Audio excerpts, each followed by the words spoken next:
Hello, everybody. Welcome to A Cult of Misfits. It's me, Matt Owens. Today, I want to talk about intermittent fasting. I want to talk about the big, scary solar eclipse that's happening tomorrow. I want to talk about disclosure and the government's role in that disclosure. And I want to wrap everything up by talking about putting yourself into uncomfortable situations for purposes of growth. Before we dive in, I want to just say thank you. Thank you to everybody who has been supporting me and what I've been doing, the content I've been putting out, and the podcast. I've been getting a lot of real positive feedback, so it warms the cockles of my heart, whatever the hell a cockle is. I can promise you it's very warm right now. So thank you for that. Thank you for everybody who is sharing the podcast on social media, sharing it with other fellow misfits like myself. I appreciate you. Thank you for everybody who's supported me financially. There's donation information below if you feel so motivated. Thank you. I'm just really enjoying having these conversations. I just had a conversation with Nathan again, our third go around, and we just had a really great talk. So I'm enjoying having these conversations about spirituality, the afterlife, interdimensional beings, all the things that I find interesting. And obviously you guys are finding it interesting too, because y'all are following me. So thank you. It feels good to have a community of people that sort of are like-minded and have similar belief systems and don't look at you like you're crazy when you talk about interdimensional beings or Nephilim, right? So, cheers to us. Cheers to us. So without further ado, let's dive in here. Let's talk about intermittent fasting. It's been on the forefront of my mind to start intermittent fasting again. I sort of get into these periods and these cycles where I'm real gung-ho about intermittent fasting because it just feels right, you know? It's these times when I'm just feeling really sluggish every day, or just kind of have a tummy ache, or just sort of this underlying bleh, you know? And so I've learned over the last couple of years, this is all new to me. I've never heard of intermittent fasting or actually applied it to my own life until a few years ago. But it all kind of started when I was having all of these issues with my stomach, where suddenly all of these foods that I previously had eaten with no problem were suddenly affecting my stomach in really bad ways. You know, like I was like, what the hell's going on here? And so I went to every doctor under the sun and the moon and couldn't really come to any solid conclusions. I took every allergy test under the stars. Real cosmic in this story, guys. But it was a very frustrating process, and several of you have reached out to me over the years and said that you had a similar experience or are currently going through it now. And so I was very frustrated that I couldn't eat all these foods, and I didn't know what was affecting me, and so I had to go through like an elimination diet, and it was a whole thing. But as a part of that process, I'm thankful for it now in retrospect, because I have now been able to reintroduce foods that I couldn't eat during that time period. So, yay, peanut butter. But but it's really taught me to be more in tune and listen to my body, right? Listen to what my body's trying to tell me. You know, anytime I drink alcohol, I get this weird little rash on my right ankle. Right? It doesn't hurt. It's not itchy. It doesn't look gross. It's just, I hate talking about medical stuff. I regret even bringing it up, but it's just the weird things that our body do in reaction to what we consume, right? Whether it's food or beverage or social media or these things that we consume with our eyes and our ears and our taste buds. And so I got really in tune with my body and started playing with the idea of fasting. And now, if you haven't really looked into it, and maybe you're listening to this because you feel led to intermittent fast right now, and I'm sort of saying this as encouragement, that it's really hard to get started, just like it's very hard to get started going back to the gym. If you haven't been to the gym in a while, it's like, I really don't want to do this, but here we go. And then, you know, you start psyching yourself up, and finally you gather up what's necessary to get yourself to the gym, and you do it, or go on that walk, or whatever. So it was a practice for me. I had to really build up to it in my mind and get myself to a place where I was like, okay, I can do this. I can go without food for 24 hours. Like, oh my gosh, are you kidding me? It's so funny because it shouldn't be that hard. Our ancestors went without food regularly, and the ancients recognized the benefits of fasting and talked about it frequently. So I don't think that our bodies are meant to be constantly crammed with food, especially food from now, at the grocery store nowadays. It's all processed and not actual real food. Shout out to Doritos. I love me some Cool Ranch, guys. No, not throwing any shade there. But so I started listening to my body more, and I started playing with fasting, and there's lots of different ways to do it. You can look it up online. I'm not an expert. I won't dive into it too deep, but, I played with different types of fasting. One thing I played with successfully was fasting every other day, right? So that way it gave me, because I feel like anytime I want to quit anything cold turkey, my personality really likes to latch onto things, got a real addictive personality. And so part of my journey is learning to balance that, right? Which I've talked about previously, and I'm sure I'll talk about again. But it's about finding that balance. And so for me, quitting sugar cold turkey and I'm never going to eat sugar again, that doesn't seem reasonable to me, nor does it sound fun to me. If we're here to have a human experience, I want to have some sugar, okay? I don't want to completely cut out things like alcohol from my diet, because to be honest with you, I kind of like alcohol. But knowing myself, I know my limits. I know that I have a tendency to go overboard with such things that I enjoy greatly, like sugar or alcohol or, weed or social media or whatever. It's hard to give up those things, right? It's hard to just take a breath for 24 hours, right? Or let alone 1 hour, putting your phone down for 1 hour. So it's a practice, right? And I had to get myself to a place where I wasn't beating myself up if I didn't hit my goal, or if I fucked up and, consumed whatever it is I was fasting from that I didn't want to consume. And loving myself through the process. And that's the hard part. That's what takes practice. It did not come the first time. Let me tell you, I definitely beat myself up hardcore. I definitely played I listened to Hal, the voice in my head that's always telling me that I'm a worthless piece of shit. I have no self-control. I'll never be able to do this, right? It's about not listening to that voice and saying, bzz, quiet time. I don't want to listen to that voice anymore.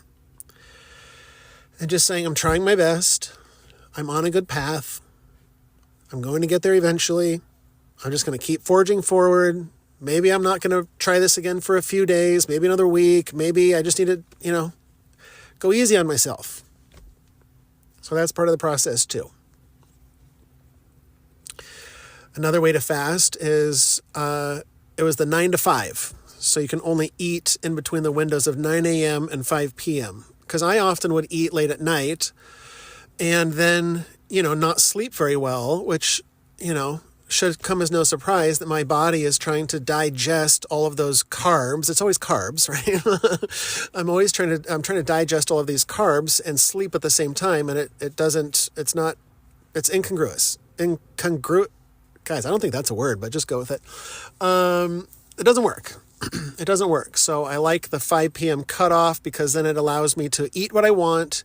I tried diets in the past, and I tried the Jenny Craig diet, I think it was, back in the day. And the thing that I liked about it is they let you eat anything you want. They didn't restrict you. They just, they did restrict the amount of food that you eat. So I can have a slice of pizza. I just can't have the whole pizza like I want. I can have a little chunk of brownie, but I just can't eat the whole pan of brownies like I want. So I enjoy the freedom behind that. So, it's not for everybody, of course, but I found that quitting something cold turkey doesn't work for me, so I have to find a balance. That's why I like the on-again, off-again thing, or having those windows that I can eat whatever I want, right? And I find that once I get into a pattern and a routine of doing that every other day or several times a week or whatever, I find that I don't gravitate towards the sugar as much or the carbs as much or whatever it is I'm trying to abstain from as much. It's like, when you go to the gym and you start working out and fast food just kind of doesn't sound good anymore. That's what it is. You just start slowly eliminating it and you're like, you know what? I kind of feel better. The days that I sometimes, the period that I'm in right now, I'm imbalanced. And so the universe has been tapping me on the shoulder saying, let's try some fasting. And so I have to talk myself into it, psych myself up, and I have to remind myself that every time I do actually fast, I feel fantastic. Yes, maybe I have a grumbly tummy because I'm hungry, but like, get over it, right? It's not the end of the world to be a little hungry. I feel like, especially here in America and maybe the Western world to a larger degree, we're sort of programmed to have 3 meals a day. And here in the US, it's like each meal is for an elephant. They're large portions. And I know that my mom was raised in a Midwest family that, you clear your plate and the plate is full, full, full. You clear your plate no matter what. And I'm not judging any of this, of course, but I'm just saying this is part of the programming, is that you have to eat all of your food. Everything is slathered in, butter and oils and all of this stuff. And it feels weird as an American. I'm just speaking for myself. It feels weird to like skip a meal, right? To like skip lunch. Sometimes for dinner, around dinner time when I normally eat, I don't feel very hungry. And yet I kind of force myself to eat anyways because it's like, well, I don't want to be hungry later. Really, why? Why is that such a bad thing? Maybe it's okay to give your body a rest. That's your body's way of taking a breath, right? Since I was constantly cramming all this shit down my throat and not giving my body, my immune system, my mind, my whole avatar a chance to breathe, to recuperate, right? A period of restoration. Today, in the podcast with Nathan, we were talking about that too, about taking periods of rest, being okay with not work all the time. It doesn't have to be diet, or fasting, right? It doesn't have to be hardcore like that at all. It just has to be whatever feels right to you, right? That's what I had to do. It's really difficult not to compare yourself to other people or what you think society thinks you should or shouldn't do or behave or act or whatever. Just go with what feels right. So I've been fasting. I fasted yesterday. I fasted a few days before that. And I just felt fantastic. It's sort of like a fog was lifted. I feel like my mind was firing on all cylinders. Yes, I was a little hungry, but it wasn't like I was going to pass out and I was fainting or anything. It wasn't none of that. It felt really good to just take a break. And again, I was tempted, like, well, it's lunchtime. Like, should I just eat a little something? It's like, why? No, it also shows me, I should say it's good practice to test my own limits, right? To show myself what I'm capable of. Because to be honest, there's a part of myself that's like, oh, I can't do that. I can't go without food for 24 hours. That's insane. I could never do that. But the truth is you can. The truth is I could. And so I like to prove it to myself. It's like a little skills practice. I like to show myself what I'm capable of. And then when I am able to fast for 24 hours, then I tell myself, well, let's try it again. Let's try it again in 2 days and see if we can do that. And I'm like, yeah, okay, let's do that. Let's see if I can go without alcohol for a month. Let's try it. And some of these things are super difficult. Some of them are easier than others, right? But it's all practice. It's all just baby steps, right? So anyway, I'm going to continue fasting. It's like going to the gym. You just got to kind of keep up that momentum. So I know that if I stop this fasting cycle that I'm on, that I'll eventually stop doing it. Then I'll eventually start feeling like shit again. And then I'll have to start the process all over again. So it's better to just get a good head of steam going for myself is what I'm saying. And I just kind of keep at that pattern, keep pushing myself, keep reminding myself that I feel better at the end of the day. So just do it. And go from there. And it doesn't have to last forever. It doesn't have to be a lifetime thing. Perhaps someday it will. But for now, I'm just sort of playing with the idea of going with how I feel each day. If I wake up and I don't feel hungry, don't feel the need to make breakfast, right? Maybe it's okay to skip breakfast. Maybe your body's not into it. Maybe you're still full from last night. Anyways, let's talk about the solar eclipse. The big, scary solar eclipse that everybody's talking about. I was curious because I'm like, the ancients held a lot of reverence and spiritual meaning around these eclipses, that there was something divine or supernatural about them. This goes, all across the world. And I started thinking like, well, it can't be that big of a deal. I mean, like across the globe, there's, 5 or 6 solar eclipses every year. But I started thinking like, well, they're kind of in random spots, right? So I just looked up today how often solar eclipses happen in any one particular area. And the answer is about every 300 years. So then I went, oh, okay. Turns out they are kind of special. So we have this eclipse coming, and I kind of roll my eyes because the spiritual community is kind of going batshit crazy about this eclipse right now. And it's real easy to fall into that trap. I feel like when I first started getting into spirituality and listening to all the YouTube channels and listening to all the things, it's real easy to get wrapped up in the energy of like, yeah, something big is coming.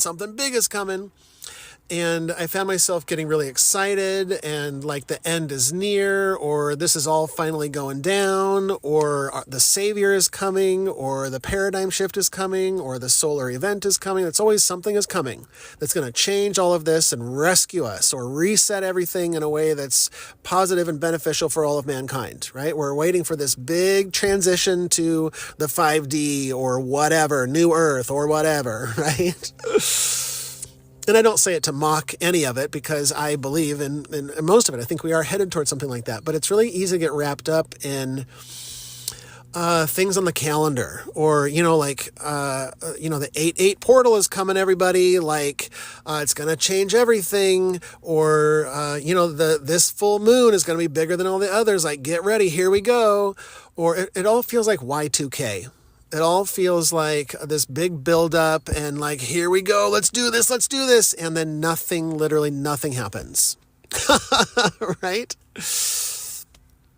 And so I would get really wrapped up in it. That's why I'm kind of rolling my eyes, because I got sucked into it all because it feels exciting. Like, yeah, we're a community. We all know what's coming. I feel like it helps me to relate more to people like the Heaven's Gate cult. They were the ones who were, that the Hale-Bopp comet had divine beings on it and was going to take them to the planet or whatever.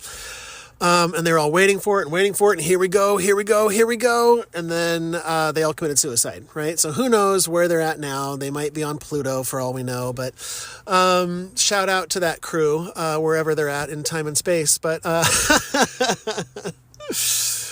but it's really easy to get wrapped up in that. And I have to constantly remind myself that whatever's meant to happen is going to happen whenever it's meant to happen.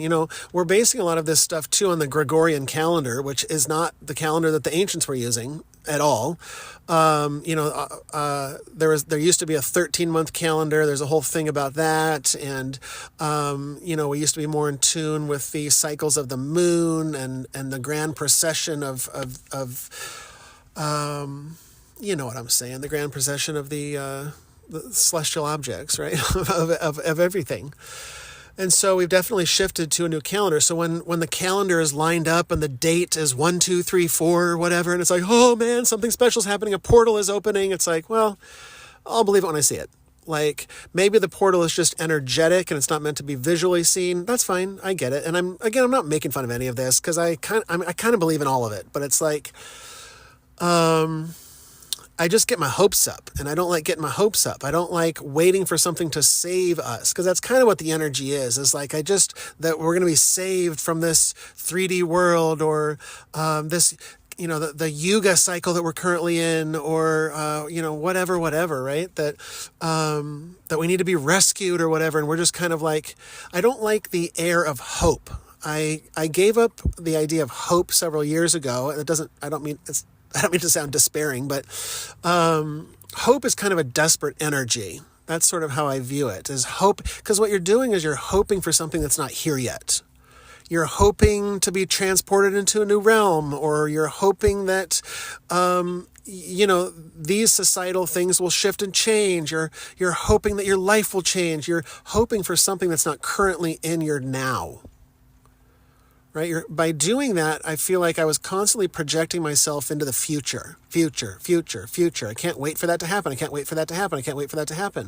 Rather than just being in the here and the now and recognizing that maybe something will happen during the 8/8 portal, but maybe nothing will happen. And I'm okay either way. Right? Maybe something supernatural and crazy shit is going to go down tomorrow during the eclipse. the facility at CERN is firing up their magnets and like they're going to create a black hole in this portal to another dimension. Yeah, maybe. But also maybe not. Can I be okay either way? Right? I'm not hoping and I'm not on the edge of my seat like, come on, come on, come on. Because I had to ask myself, what part of myself really wants something like that to happen? Right? Why can't I just be content just listening to the rain like I am right now? The rain is falling. Why can't I just be content with what the good Lord has given me right now in the here and now? So eclipses are special. They do have meaning to them. The ancients believed that, and I do as well.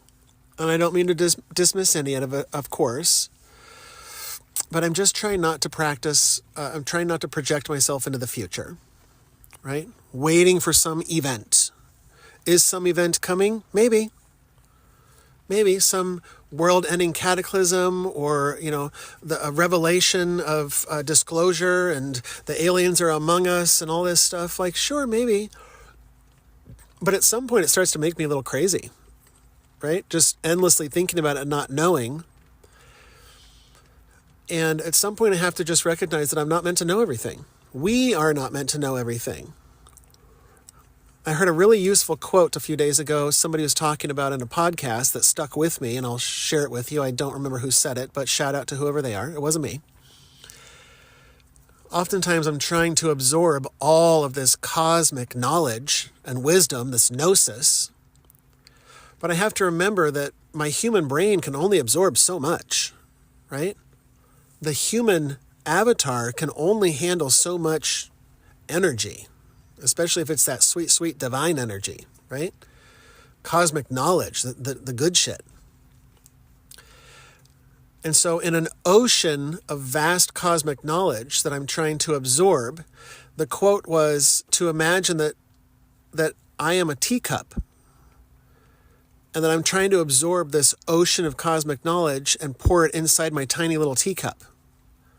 Right? It's just not gonna work. No matter how much I try. And so I'm learning to accept that I have a teacup that I'm working with here, right? That I'm trying my darndest to expand, but at some point, the human experience is meant to be limited, right? I believe I am a limitless being that is experiencing limitation. And I think that's really profound. That's what I think is happening here, is that I am a divine eminence, a divine essence that is experiencing limitations of the mind, limitations of physicality, limitations of whatever laws are in this 3D material realm that we found ourselves in, that we / have created for ourselves? Question mark? Right? So I try not to hurt my brain too much by diving too deeply into it. And at some point, just practicing acceptance. I accept that I'm not going to know everything today. And not hoping that I'll know everything tomorrow. Being okay with wherever I'm at, whenever I'm at. Right? Knowing that I may not ever solve the riddle of extraterrestrials. I've been listening to a lot of these podcasts about just from ufologists, and, people who, not just those, people who can easily be dismissed as fringe. That's fine. I enjoy listening to I like to hear everybody's perspective and come to my own conclusion. That's how I play this game of life, is I just want to hear what everybody has to say. Thank you very much. And I'll come to my own conclusions. So I like to hear the weirdos, and I also like to hear the scientists and the scholars. And find where I land on those issues. So I've been really diving into the ET phenomenon and extraterrestrials, interdimensional beings, the Tic Tacs, UAPs that are seen everywhere. And I just don't know, right? I think that there's definitely here. Let me lay down what I think's going on here. I think that there are many different beings from this dimension and also from dimensions unknown, that are all here right now, and I think that they've always been here. And I think that they lie outside of our perception. And I think that sometimes when we interact with them, especially with these UAPs or UFOs that are seen in the sky, I think that it's some sort of a projection from a higher or other dimension. These vehicles, if you're not aware, these vehicles have been seen by military. These are military people. This is why I like listening to military people, because they tend to be real serious. They tend to not want to stand out. They tend to kind of want to follow the rules. They don't want to look like an idiot. A lot of times in that culture, from what I understand, if you claim you're seeing, alien ships flying around, you're going to get a psych evaluation. It's frowned upon to share that type of information, but I have a feeling that is sort of changing, that sort of atmosphere is changing slowly here on the planet. But for the time being, it's sort of taboo to still talk about a lot of that stuff for fear of looking like an idiot, or etc. So I think in the same way, we're seeing these vehicles that are able to move in ways that defy physics as we know them.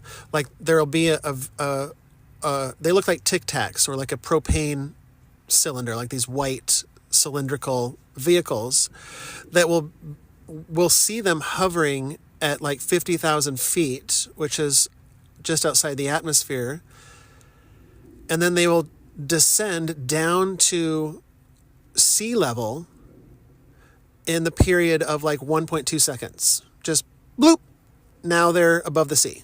So it defies all physics. If there was a living being inside of that thing, according to the way we know physics, that being would be turned to applesauce, right? Or alien applesauce, whatever that would be. Glue Glock, I think is what they call it. No, I don't know. I just made that up.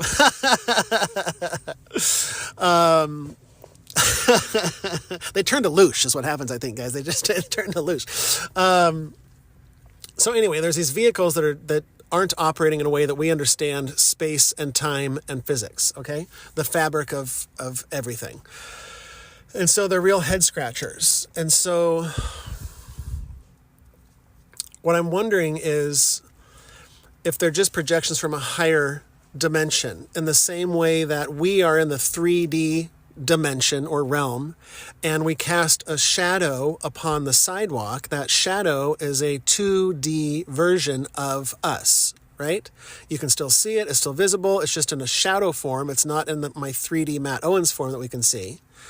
And so in the same way that there are these shapes that are mathematical and theoretical that literally cannot exist in the 3D realm, like a tesseract.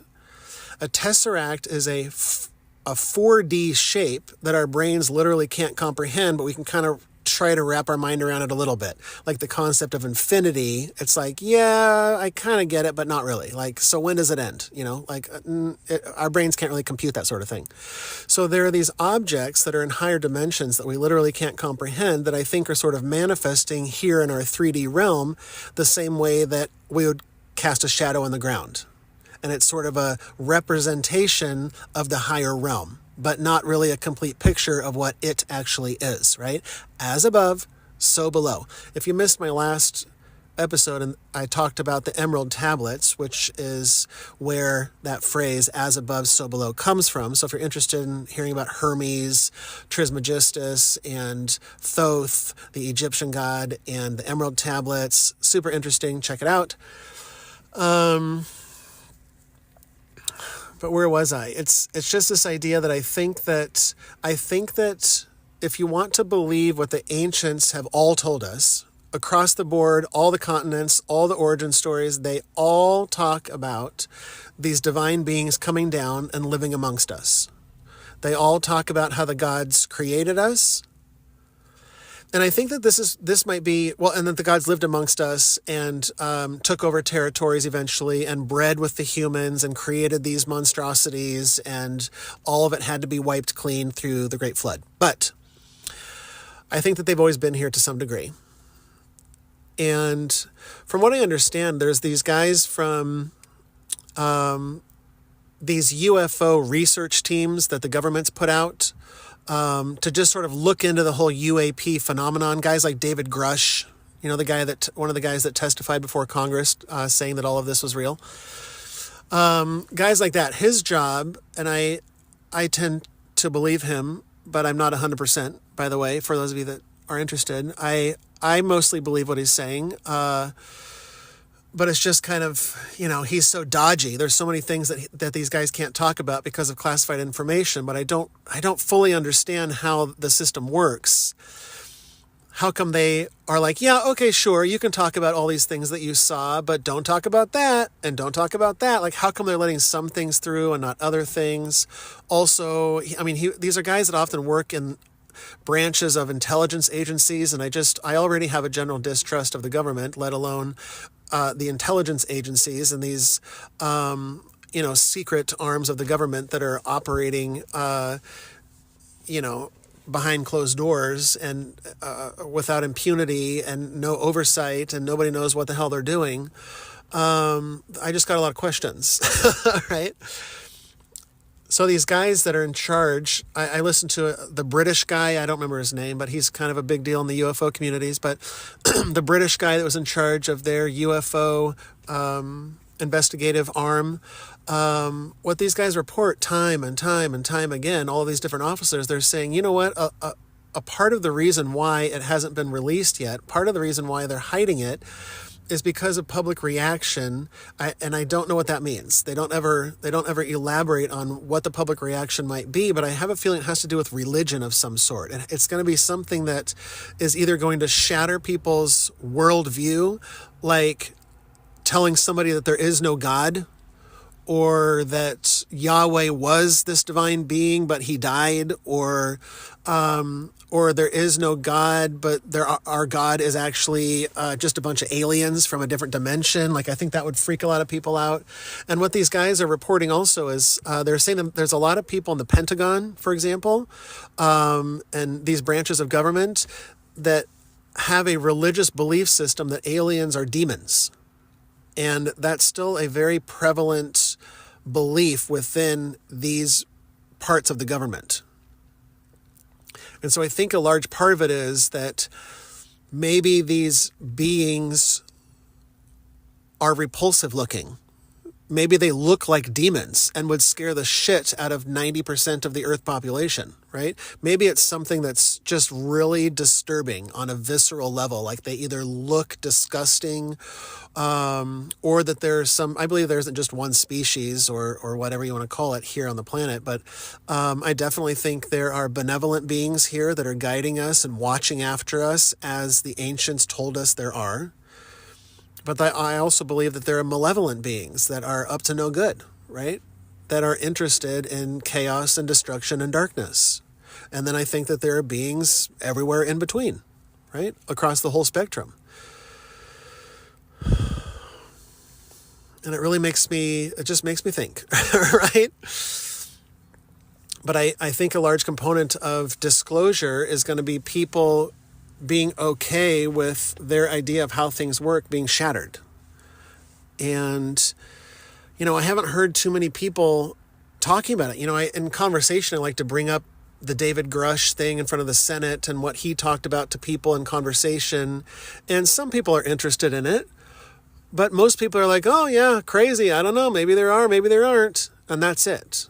Nobody is surprised. Nobody's blown away. Nobody's like, nah, come on. Everybody's like, yeah, I don't know, maybe. Sure.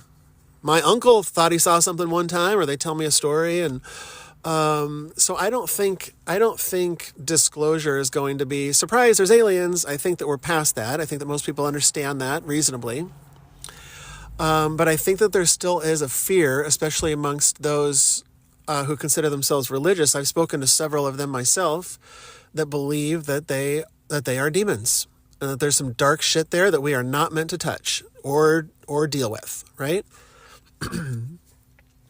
I was thinking today on my walk that another possibility is that the reason why the government has not been disclosing this stuff is because they're using the technology.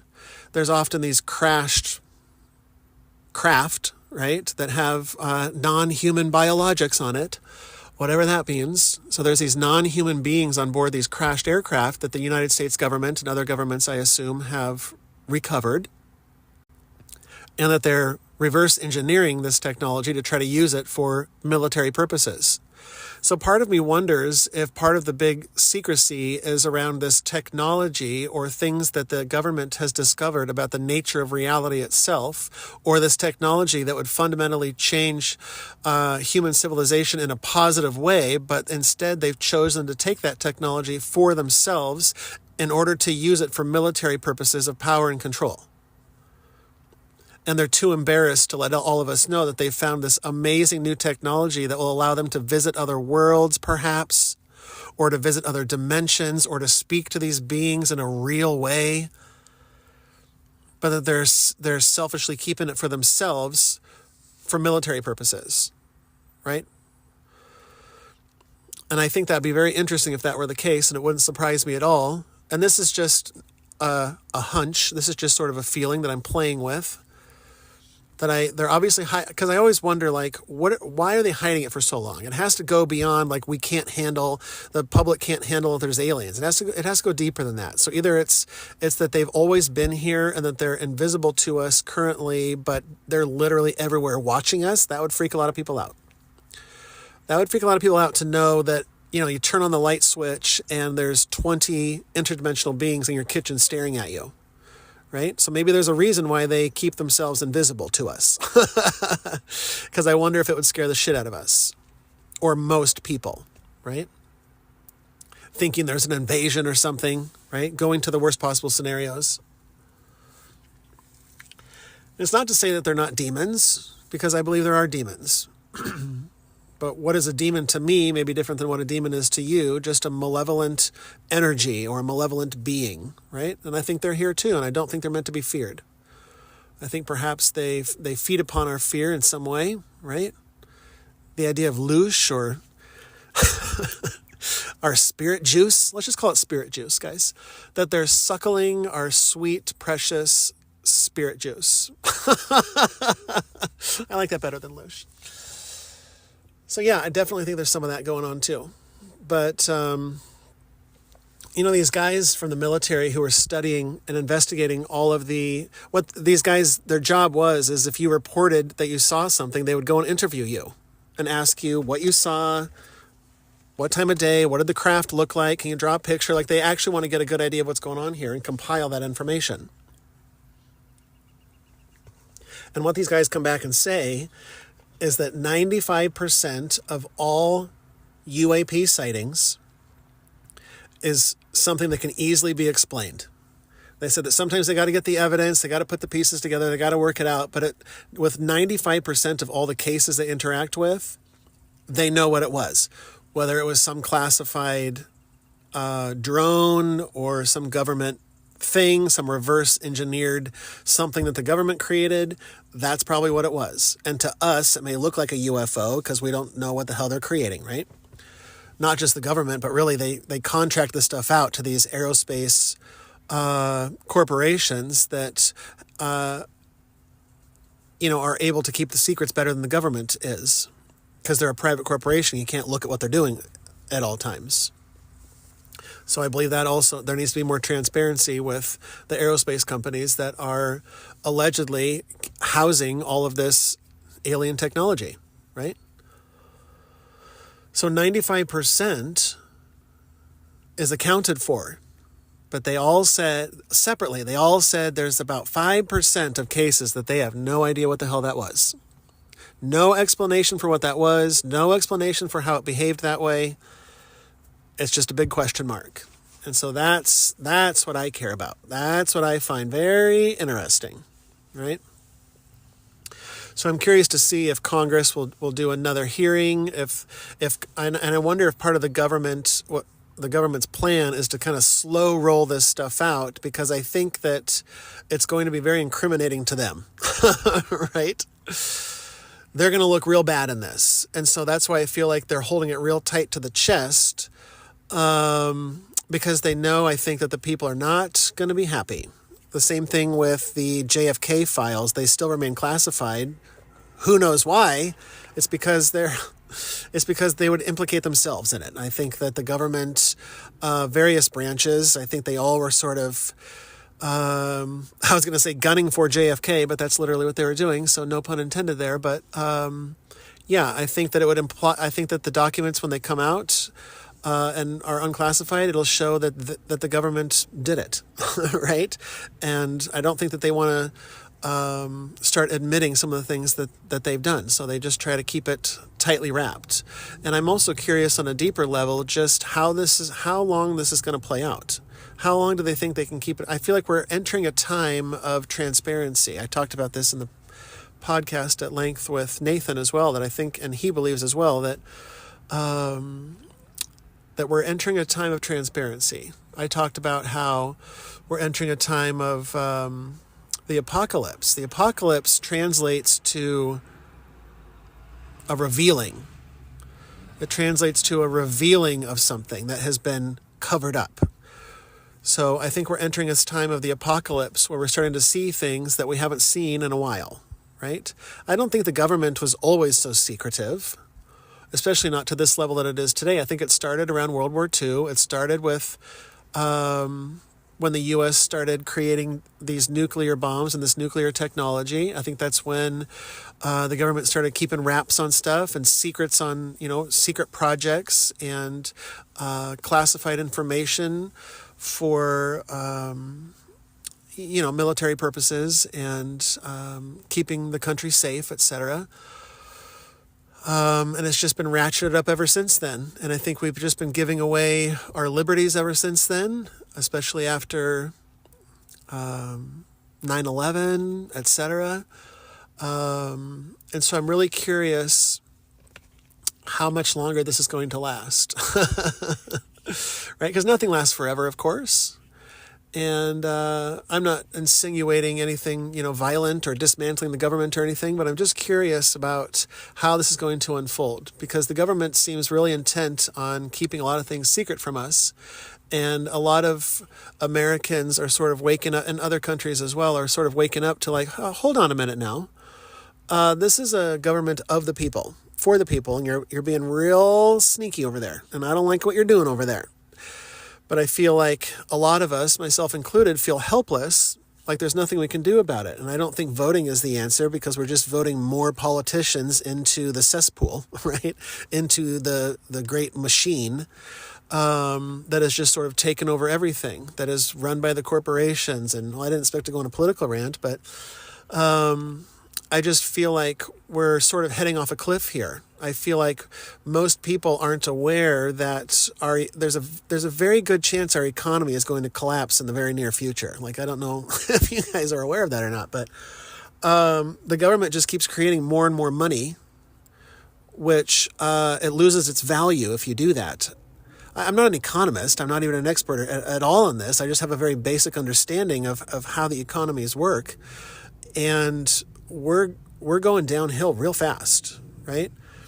The administrations, all of the administrations, not just the current administration, but they all do it. But the current one just throwing all of this money at the wars and giving, billions of dollars to Ukraine while, Americans are suffering, and they all do it. I'm not just pointing my finger at the current administration. And it's very frustrating that no matter who we put in the chair, they all kind of fuck it up, right?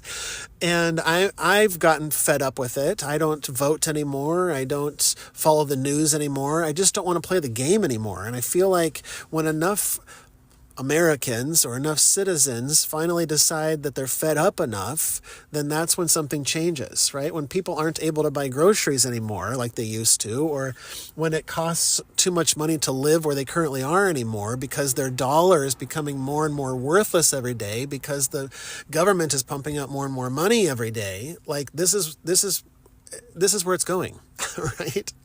We're heading towards economic collapse. And I don't know. I don't listen to the podcast. I try not to think about it that much, because then I start getting fearful is what it is. So I try to come at it from a place not of fear, but of just like, I have to trust and believe and know that I'm going to be taken care of, that my loved ones are going to be taken care of no matter what, by the universe, by God, not by the government, certainly. And so I have to just remind myself that no matter what, I'm going to be taken care of, that at the end of the day, it's going to work out, right? Even though it's scary, we're often put through these difficult times and these trials in our lives because it helps us to grow, right? That's the whole reason I believe that our soul, our spirit, our true essence is here in this experience, is because we're here to learn and grow. And if we didn't ever experience anything that was uncomfortable, such as a depression or a recession or war or fill in the blank with whatever is causing misery, right, and suffering, and realize that that's why we're not in paradise right now, because we're not meant to be in paradise right now. Our soul has chosen to experience this 3D world to grow.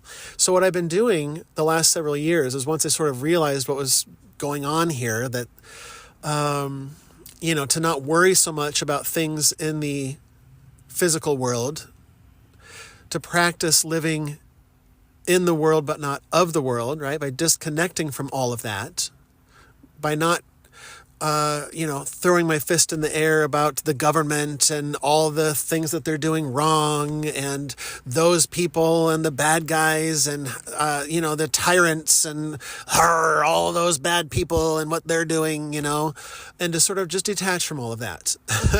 And it was very healthy for me to do. I started feeling lighter once I did that, because I wasn't attached to any of it anymore. I wasn't getting wrapped up in it anymore. It was so freeing for me. But I just have to remind myself that these periods of going through the fire that we go through on a personal level and also on a national and global scale, that they're all happening for a reason, as above, so below. It's all for the expansion of the all that is. It's all for the expansion of our consciousness, right? So what I've started doing these last several years that I've found very useful, very difficult, but very useful, is intentionally throwing myself into uncomfortable situations for purposes of growth. And so early on, when I kind of started playing with this whole spirituality and looking within and, trying to be balanced and, addressing why do I respond and react that way, that's kind of how my journey started out. I started realizing that I often cared a lot about what people thought about me. And I wanted to get myself to a place where I was free from that. A place where, man, I wish I was like those confident people who just don't give a fuck, right? Like, I really look up to people like Elon Musk in the sense that he or Donald Trump, because they're people who don't give a fuck what you think about them. They're going to be Donald Trump no matter what. They're going to be Elon Musk no matter what. And they're going to act and behave exactly how they want, without any fear that you're going to make fun of them. They literally don't care. Or at least they act like they don't care. But I think that it's genuine, right? So I wanted to get myself to a place like that. I'm like, I want to get there. And so how do I get there? And so what I decided to do was to put myself into uncomfortable positions intentionally that I knew where I thought people were going to make fun of me.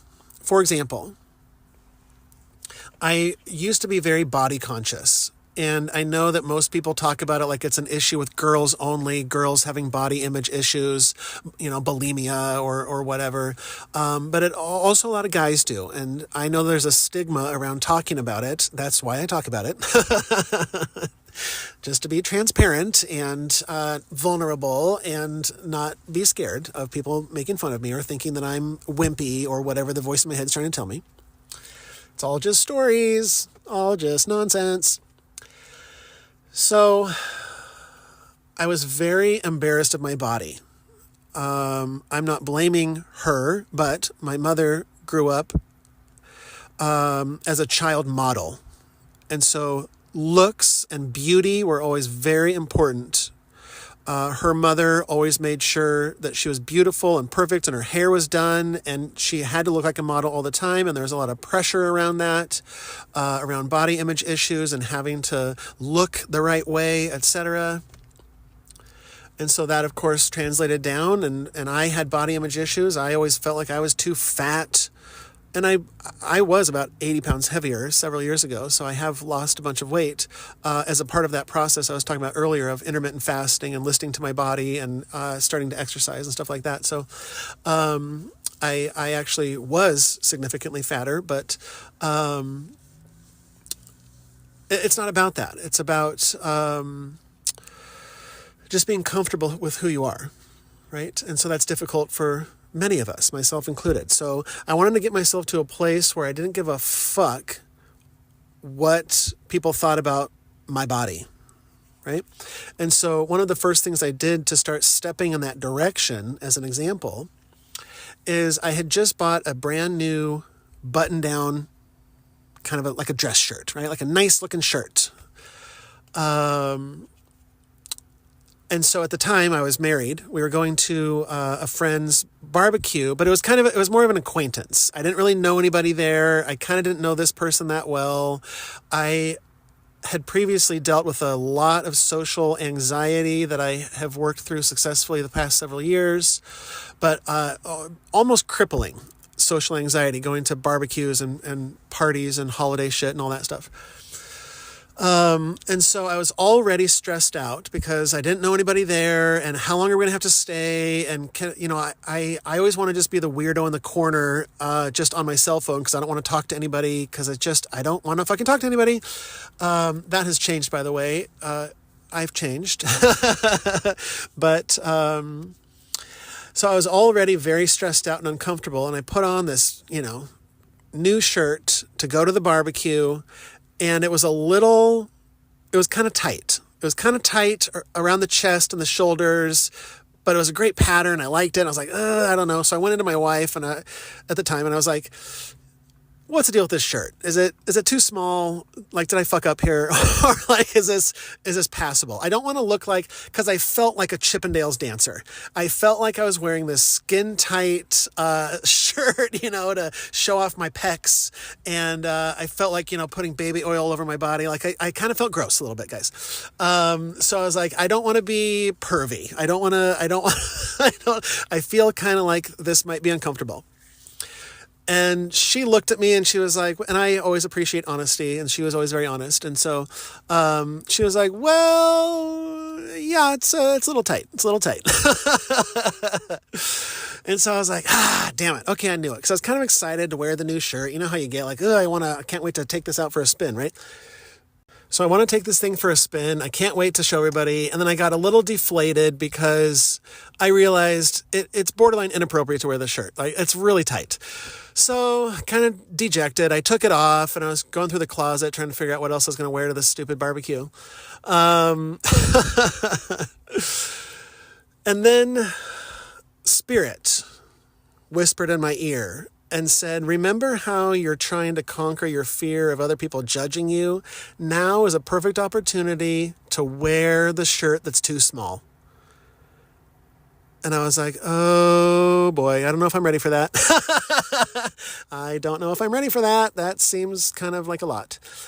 So I thought about it. I was kind of pacing back and forth. We have to leave in like 5 minutes, so I can't think about it all day. So I'm like, I don't know. And I thought, you know what? I'm going to step outside my comfort zone. I'm going to do something that makes me really uncomfortable, honestly. It wasn't a little uncomfortable. It made me very uncomfortable. So I buttoned that shirt back up. I put it on. I felt like I was in a sausage casing.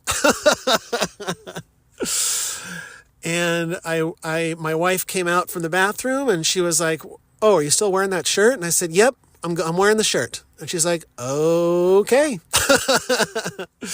And so we went, and I was very, very uncomfortable for the first 5 minutes that I was at the barbecue.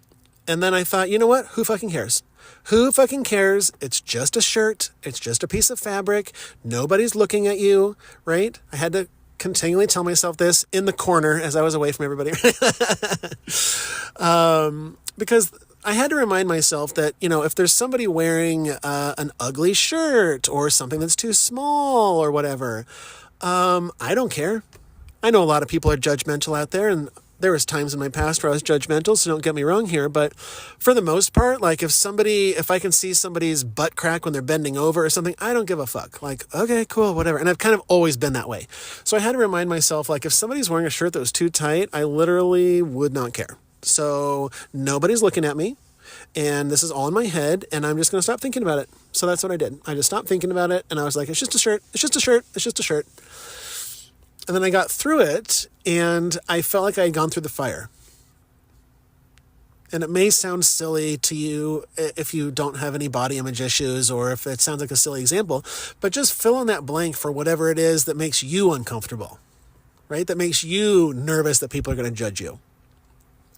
And so I that was my first step in practicing getting into the habit of pushing myself outside that comfort zone, making myself feel uncomfortable, right?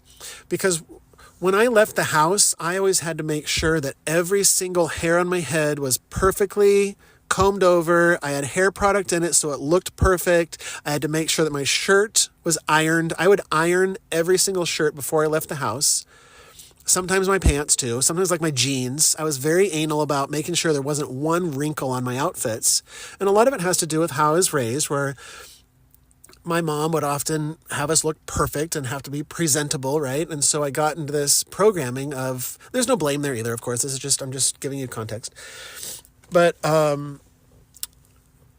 these are all just challenges that we have in life, right? So there's no blame for my mom. It's just like I'm thankful to the universe that I had those challenges that I could now overcome, right? So it's all just about practice, about growth. So I never wanted to leave the house without looking absolutely perfect. Like the idea of going to the grocery store in my pajamas was mortifying. Like that's completely off the table. I won't even think about doing that.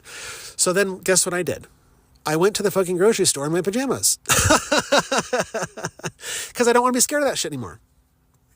Right? These are the things that I do. And I had to walk down every fucking aisle, up and down. We're doing this like a parade. Right? Beating our fears. So I go down aisle 1. Oh, this lady's looking at me. Oh, is she wondering why I'm wearing pajamas? Who fucking cares? Moving on. Aisle 2. Right? Oh, these people are kind of looking at me. I bet they're judging. Who fucking cares? Moving on. Aisle 3. And I keep doing it until I don't care anymore. Right? Until I release it. Goodbye. Not scared of you anymore.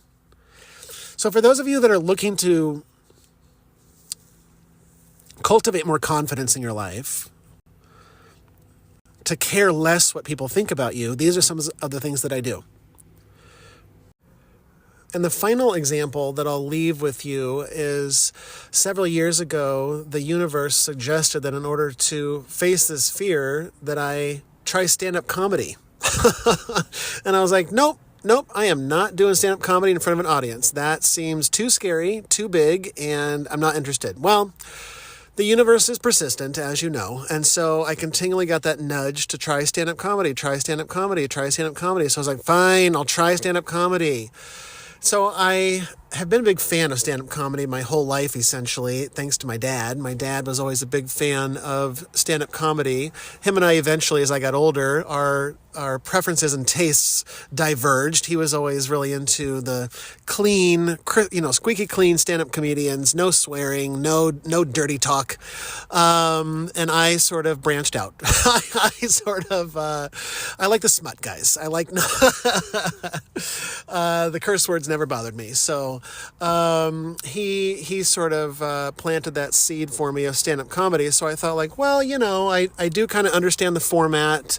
I've always kind of been a fan of listening to stand-up comedians talk about the art form and, the buildup of the joke and the punchline and sort of bringing the audience in. The whole thing fascinated me. And so, I sort of studied it, right? Like I used to study my uncles when I was growing up when I was a kid, because my uncles, they were funny guys and everybody laughed with my uncles. And so I just sort of stood in the corner like the weirdo and took notes mentally and like how to be funny, why did that get a laugh, but that didn't get a laugh? Analyze.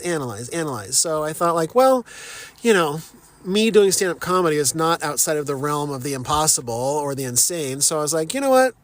I'll view it as a challenge. I'll do an open mic night, so I had to go online to see what the parameters were and what the nights were, and so I had to come up with, I can't remember exactly, I think it was 3 minutes. I had to come up with a 3-minute bit with new material that I obviously had never written before, so I thought, okay, I can do 3 minutes.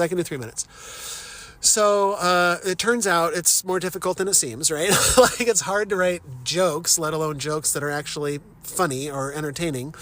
So I spent several months sort of creating this solid 3-minute set, and I was practicing every day, practicing, trying to memorize it and try to figure out where to punch that word and maybe delete that word and bring this over here and mention that first. And it was all a creative outlet for me, and I honestly really enjoyed it. So now I've got this 3-minute set ready to go, and now I've got to pull the trigger and actually go and do it. So I got to actually go and do the hard part. So I ended up going down to, it was downtown Seattle, and just scared out of my mind, right? Like, just like chugging coffee, trying to just nervously remember what I was, my bit, and so I signed up, just nervous the whole time.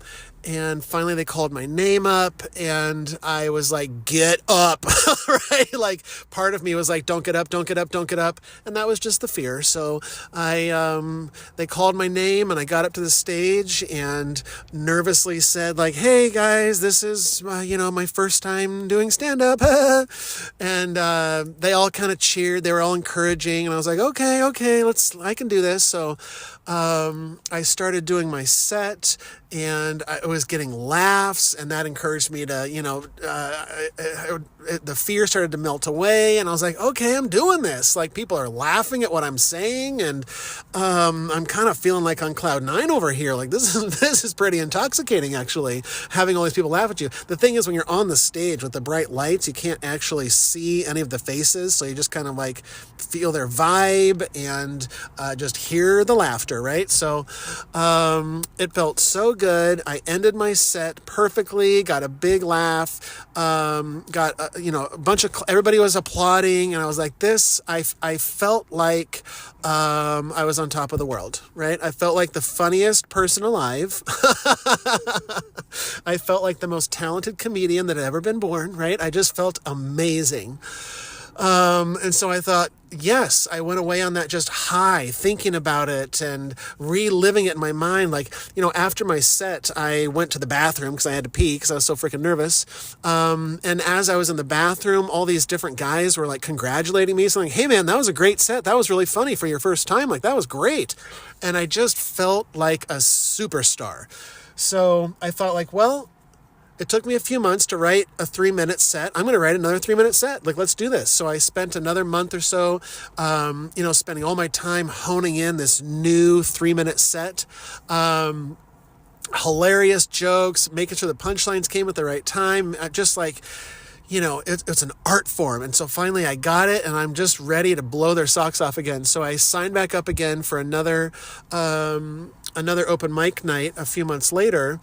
And still a little nervous, but still kind of confident, to be honest with you. Like, well, if they were blown away last time, they're gonna love what I got tonight. So 3 minutes of new material. I hopped up behind that mic, real confident, and I started my set. And every time that I came to the place in my set where people were supposed to laugh, nobody laughed. It was just fucking crickets. And I was mortified. I was bombing big time. People weren't laughing. It wasn't like polite chuckles. It wasn't like, somebody trying to like, oh, okay, I guess that was kind of funny. 0% laughter. It was completely silent in the room, and I had to stay up there for the longest 3 minutes of my entire freaking life, right?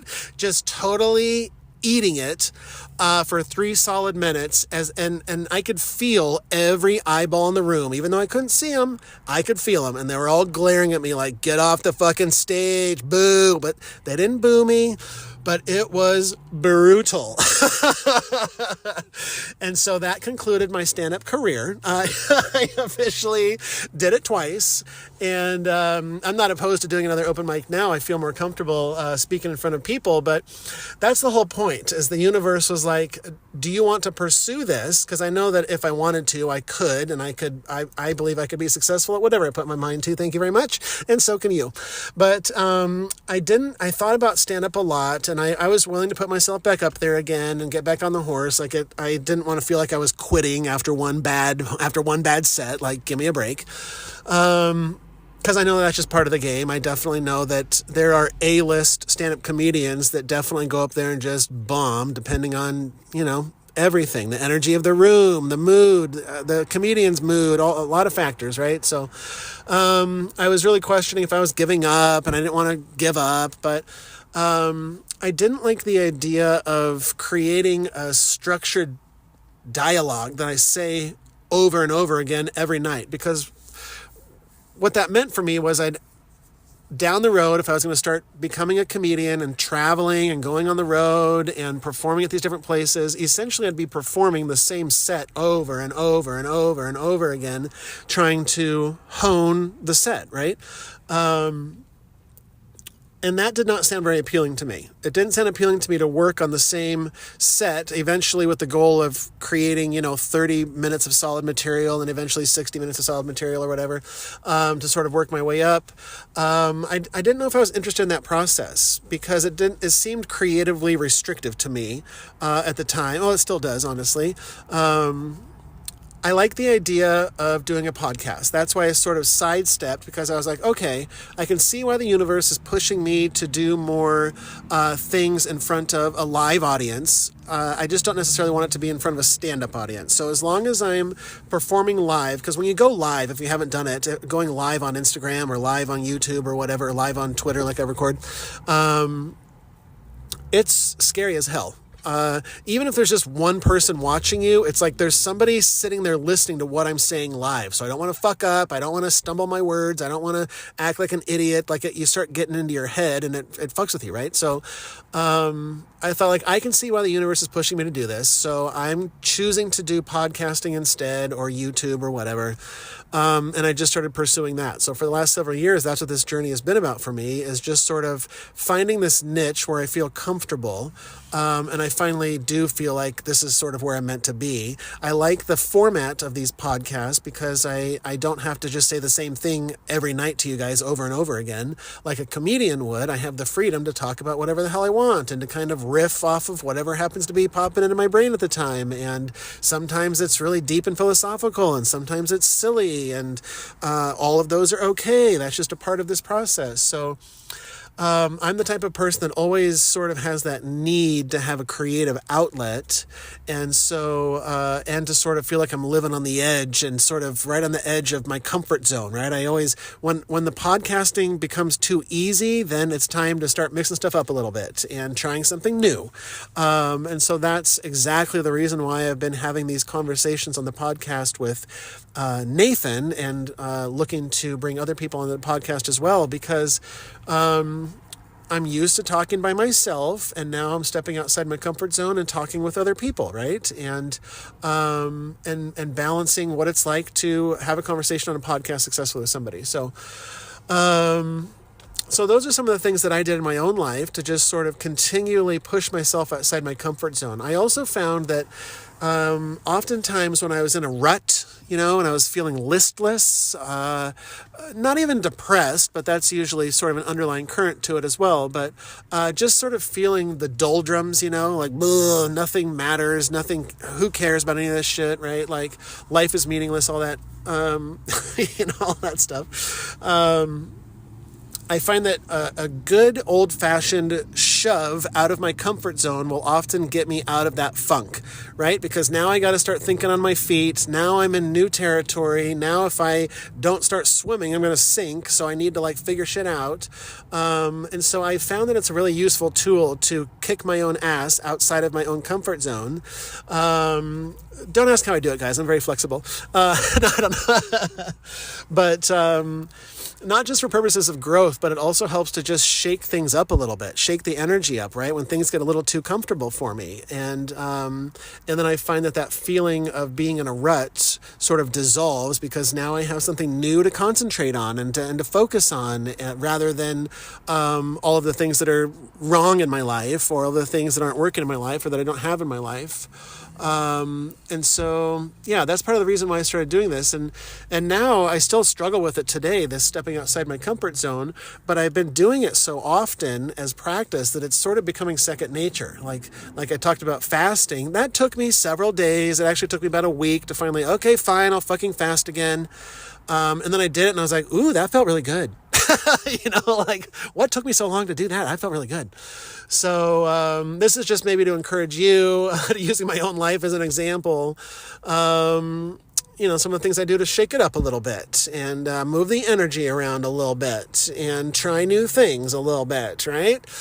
So cheers to all of you who are along this journey on this human, adventure we found ourselves in. Cheers to us. Cheers to the challenges. Cheers to, the solar eclipse and, the nature of this reality and this fun little journey we're on. So love you guys. Until next time. End transmission.